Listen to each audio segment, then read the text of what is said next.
ছিলে একটা একটা করে রাখবো, তারপর গ্রেট করব।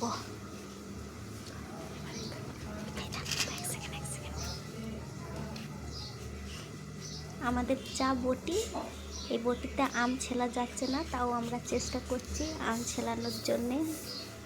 এর থেকে বড় বটি আর পেলাম না, এইটুকুই পেলাম।